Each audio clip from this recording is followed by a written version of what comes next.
Welcome back to my channel, guys. I was on Facebook earlier today and saw a woman's post that got me immediately thinking about codependency. And I wanted to say that codependency is something that we all, pretty much all of us, experience or have experienced on the journey. Typically is unconscious. We're not aware until we begin to do the work. So I did write a little script, so I'm going to be looking back and forth. Here's a definition of codependency. Codependency is considered a psychological condition or behavioral pattern where an individual will excessively rely on others for their sense of self-worth and identity.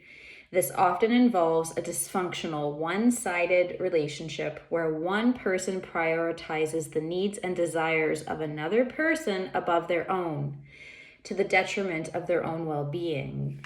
This can shift between both individuals of a relationship. I just wanted to explain that. And sometimes one may be the victim and the other is the hero, and then they swap, or one's the perpetrator and then the victim, and all that, the savior, the fixer, whatever.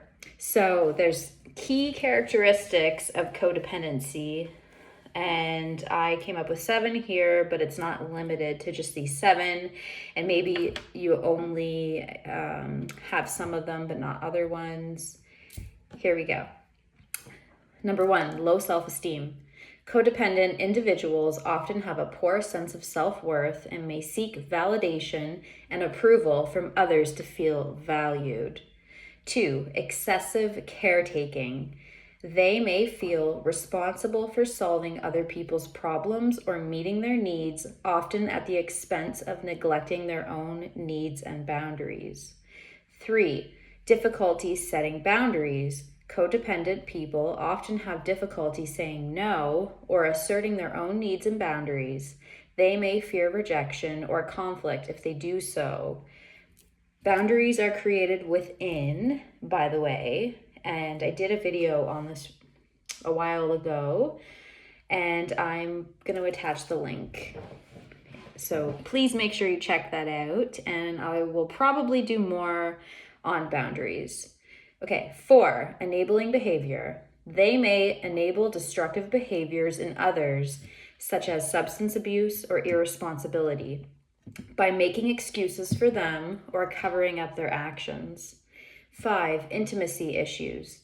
Codependent individuals may struggle with intimacy and authentic connection in relationships, as their focus tends to be on caretaking rather than mutual support. So when I was younger and I experienced codependency, I wasn't fully aware of what was going on and why I was acting certain ways. But when I would become intimate with somebody, I would be so focused on them and how they feel. Are they enjoying the experience? And I would totally leave my body. I would dissociate and I would have a hard time connecting. Now I understand through the work, but before I did not, and it made my relationships very difficult. So, number 6, control issues. They may try to control situations or people around them as a way to feel secure or to avoid feelings of powerlessness. Number 7, dependency on relationships. Codependent individuals may derive their sense of identity and purpose primarily from their relationships, often neglecting their own personal growth and development. Codependency can develop in various relationships, including romantic ones, family dynamics, or friendships. It often stems from early life experiences, such as growing up in a dysfunctional family where there was neglect, abuse, or addiction. These experiences can shape beliefs and behaviors that perpetuate codependent patterns into adulthood. You may think you didn't experience anything traumatic. You may think that there was no dysfunction in your childhood, that you had a good upbringing, but honestly, everyone has experienced things. The way a child experienced things and the way an adult would experience those things are 2 different things. And you need to look at which lens you are seeing through when you begin to reflect on your past. I want to emphasize the importance of revision to change your experience of your past. I have a video on that as well. And so back to this post that I saw, and I've been seeing a lot of posts about this, being in your feminine, softening into your feminine, allowing yourself to receive from the masculine. And I'm seeing a lot of external, not internal, where people think that they're going to get into a relationship and that this person is going to give them what they're missing, that person outside of them is going to be the reason that they soften into their feminine. That's backwards. You need to do the work, and you need to feel those things within you, and you need to connect with both your masculine and your feminine in order to harmonize and come into union of wholeness with self. That is a journey that you need to take on your own. You can be in a relationship while you're doing it, but you can't expect them to do anything for you. It's all you. So, the expectation for a man, specifically in this, what I saw here, this can be applied to both men and women, and it can be related to the father and the mother. It could be both. It could be one or the other. But specifically here, I'm talking about a woman being in her feminine and softening into this position where she can allow the masculine to serve her and she receives and blah, blah, blah. So the expectation for a man to make a woman feel emotionally and physically safe in order to relax and settle into her feminine can be considered codependent because it takes and places the responsibility for one's emotional state and sense of security onto another person, specifically a man in this case. Codependency often involves relying heavily on others for approval, validation, and a sense of identity or worth. This cannot be sustained. This can't continue. It will lead to things that are not healthy. This expectation can stem from a core wound related to the father figure in childhood. The father is typically, I'll say typically because not always, typically one of the first male figures in a young girl's life and plays a crucial role in shaping their understanding of masculinity, safety, and emotional support. If a woman's experience with their father was one of inconsistency, abandonment, neglect, or abuse, it can lead to deep emotional wounds and unresolved issues that will play out in your adult life. As a result of these experiences, people may develop a subconscious desire to seek out men who they think can provide the emotional security and safety that they lacked in childhood. This can manifest as an expectation that a man should make them feel safe and secure before they can fully relax and embrace their femininity. This may lead to the woman caretaking to feel like she matters or to, experience some sense of worth. And then it leads to resentment, and it leads to anger, and it leads to all kinds of things that keep you stuck in your lower chakras and in fight or flight or freeze or fawn in a dysregulated nervous system state.